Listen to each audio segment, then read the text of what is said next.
Hi, welcome back to my channel, A to B's Books. Thanks so much for joining me. Today we will be starting a new reading vlog, where I will be starting the Jane Austen Society by Natalie Jenner. It is obviously about Jane Austen, and truthfully, I've been wanting to read this book for a really long time. I've had it on my physical TBR forever, but I was putting it off because I had wanted to read all of Jane Austen. Ooh, what the heck's going on here? I'd been wanting to read Jane Austen's books before because I figured there would be like spoilers or not Easter eggs, but like references that I would just go right over my head. But eventually I was like, you know what? I just want that type of book because on the back jacket, it says that fans of the Guernsey Literary Potato Peel Pie Society will adore the Jane Austen Society. That rhymes. So I'd really wanted like that style of book. Oh my God, I really can't get over what's going on here. I don't know. So I just picked it up and I'm going for it.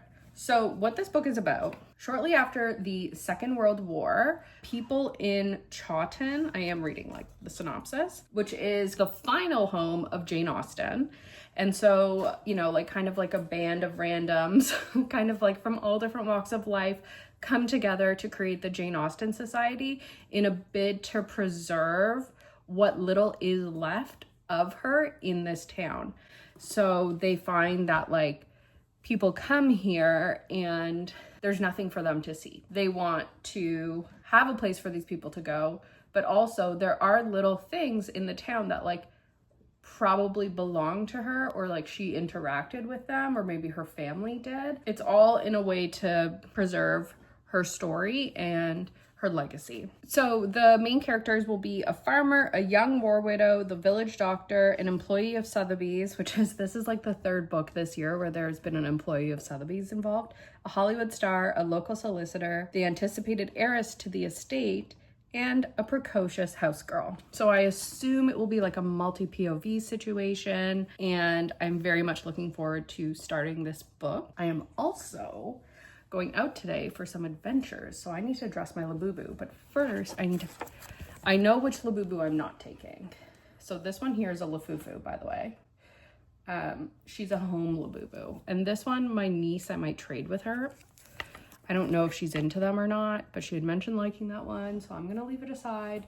So it's between these two. She came out with me the other day, so now we've determined I'm going to dress her up and get her ready for my adventures, which is a bookstore, a coffee shop, a blind box store, which I cannot let myself buy anymore with little boo-boos, like please, and a vegan restaurant that is shutting down, which is why we're going. But yeah, let me dress her up and we're gonna head out. But welcome to the vlog. She's ready for her hot date. I think she looks fabulous. Probably could use something on her head, but you know what? We're going to a fancy dinner. You don't wear hats to dinner.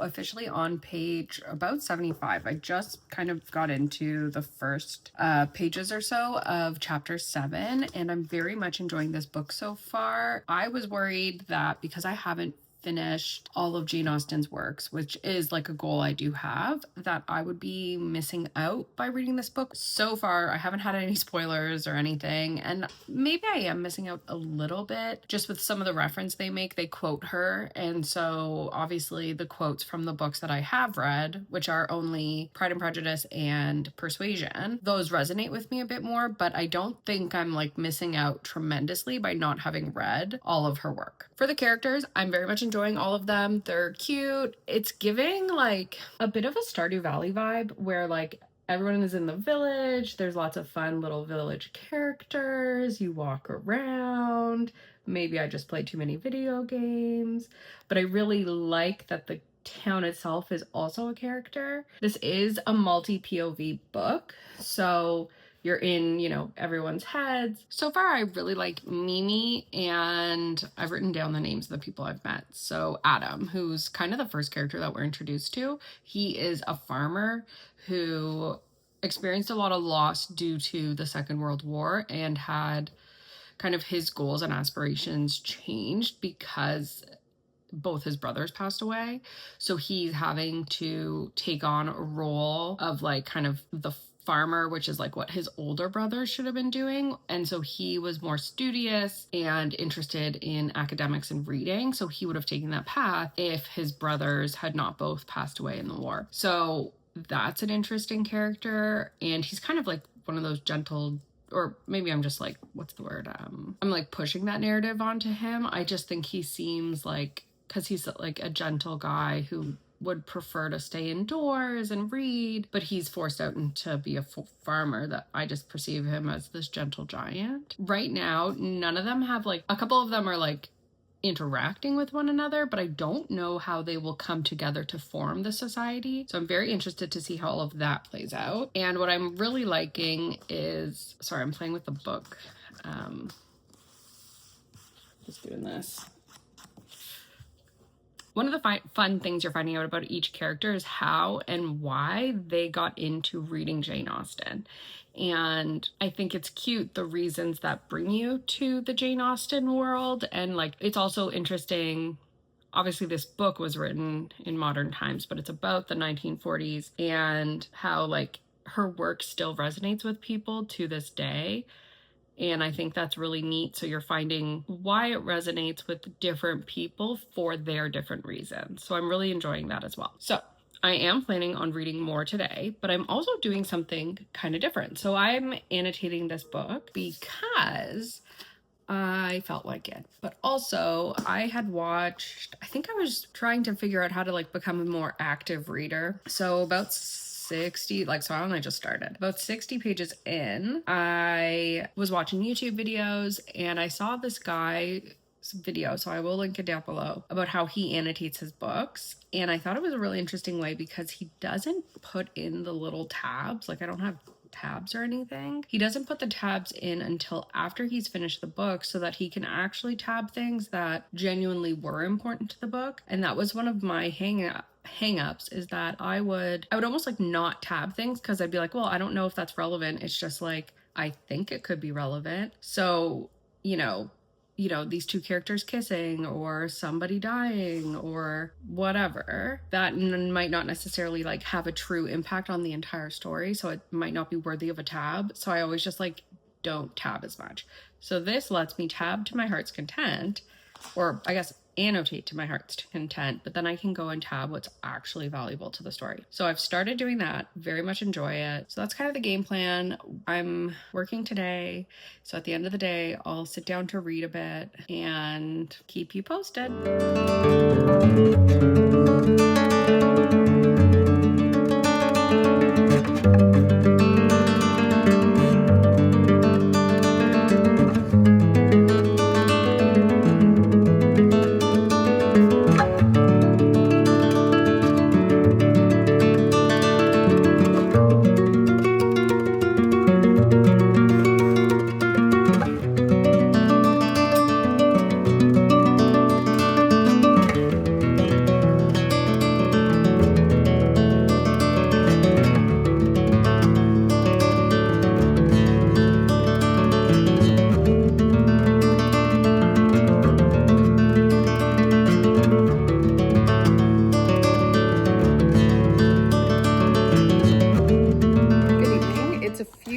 Later, and I've made some very good progress. I'm on page 200.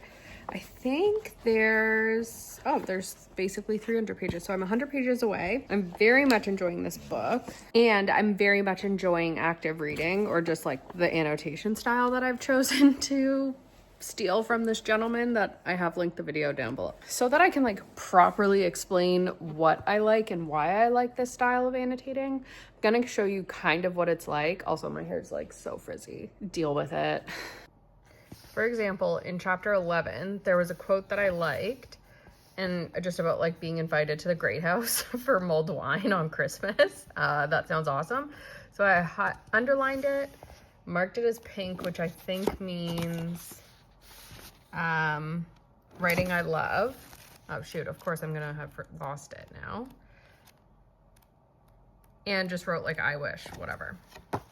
Another example, I'm just trying to, here we go. Like green means secondary plot, and then orange I think is a quote. Yeah, good quotes. So what I like is that all I have to do is put a little tab or like little highlight what it's about, and then I move on. That's all I do. I don't have to be like too precious about how I place my tabs. So later I'll go in through page by page, put the little tabs like that you see on the edge of the book. And then for the plot points in particular, if I'm like, oh, that ended up being irrelevant or whatever, I don't have to put a tab there. So I really like it and I'm having fun. I don't think it's slowing me down too much. Like obviously it is. And I do find that like sometimes when I get back into the book, it takes me a little bit to remember like, oh yeah, I need to be like thinking or like just get back into the groove of like not looking for quotes, but just like having that in top of mind. Very much liking the book, getting progress with everyone. Like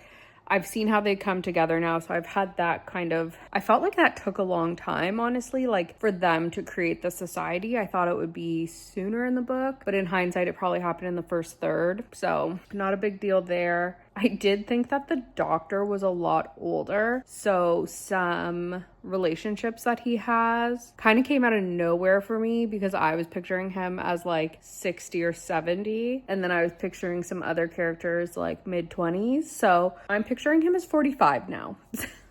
And that's making things a bit better. I don't relate to this, but it is a pattern I've noticed that a lot of people who like truly love Jane Austen reread her books and have like this safe space. Like it's kind of like their Office or Friends or Gilmore Girls, whatever that like comfort show is. Jane Austen's worlds are their comfort, what's mind palaces. I find it interesting to read everybody's kind of like how they found her, why it resonates with them, and their kind of little quirks of like one guy every winter, because he's a farmer, he goes through all her works again. That's what he reads in the winter. I think maybe one person always reads it at like Christmas, like just stuff like that. I'm finding like very cute. I really love the idea of what the society's goal is. So all in all, loving the book so far. But tonight, me and little miss, hello, are just in for the night. Oh, I have 2 TV recommendations for you. First, Love Offline or Offline Love. I forget what it's called. It's on Netflix. It's a Japanese reality dating TV show. It is so cute. It's basically 10 singles, 5 men, 5 women from Japan, go to Nice, France, and basically turn in their cell phones for 10 days. And they have to try and find each other in Nice because they have like a little guidebook that they're always carrying around. So that's kind of like their little calling card where they're like, oh, you're in the experiment as well. And then they can only communicate in person or by mail or letters.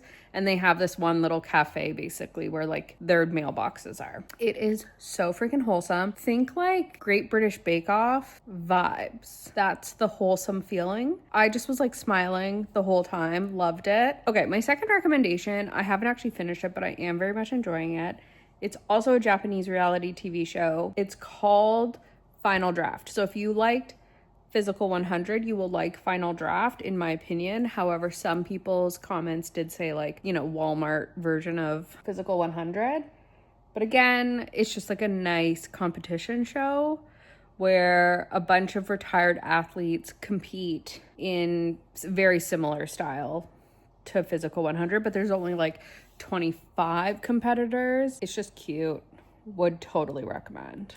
But yes, tonight I'm going to put on the latest season of Love is Blind UK, and I think I'm going to download a new game on my Switch and kind of do them at the same time. It's actually a cozy bookstore game. I saw Peru's Project playing it, so I want to play it because it seems right up my alley.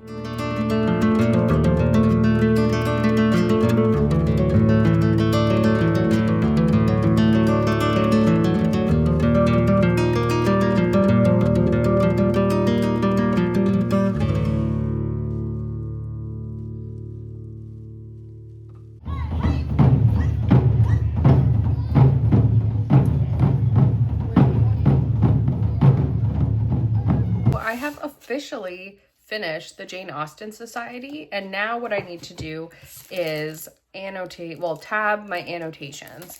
So right now, that's what I'm going to do. I'm going to go in page by page and see everything. Freya, please stop looking. Freya. I'm going to go in and see everything page by page that I annotated, put a tab where a tab seems necessary, and then after that, I'm going to give my final review of the book.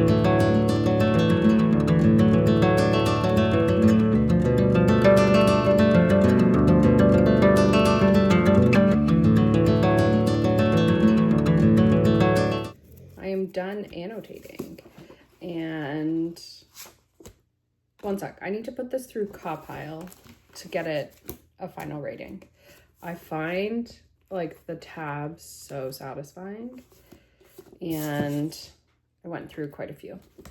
So I just ran this through Copile, and I ended up rating it a 5-star. While I was reading it, I suspected it would be a 5-star read for me. I was enjoying it so much. I did have to put this book down to read a book in between for my book club. So I did get taken out of the world a little bit. Picking it back up, I feel like I wasn't enjoying it as much, but that's more of like a user error than a book problem. Sorry, this one tab is sticking out way more than any of the others, and it's bothering me. All the characters were very likable, relatable, and a couple things that I noticed like running throughout the book is Jane Austen's ability to be this like comfort read for people. And I guess it's similar, like before there were comfort shows, there was comfort books, I guess. So that's kind of how I see it. And it's just interesting how she could relate to so many different people from different walks of life, and the way that they're able to resonate with her writing for different reasons. I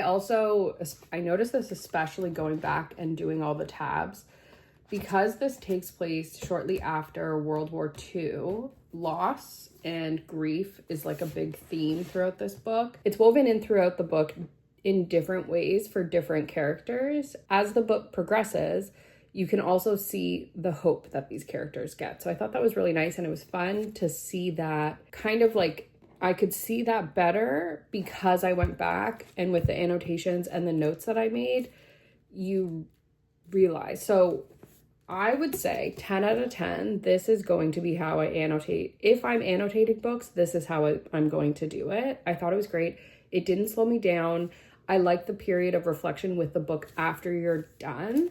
And I kind of want to get like a red pencil, because I was writing questions or like theories, and while most of them were fairly accurate, a couple of them weren't. And so like, for example, I couldn't get over like one of the romances because I thought the age gap was way worse. So like, you just have me like writing like, ew, I can't believe they're together. And so like I had like remarks for myself basically. And I kind of wanted to go in and differentiate like between my markings. I guess I could have done that with a pen, but I just feel like a pencil is nicer. So yeah, I really enjoyed the book. I enjoyed annotating it. I definitely think that annotating this book increased my enjoyment, and it didn't feel like it slowed me down in any way. The only thing is I was using these little highlighter tapes.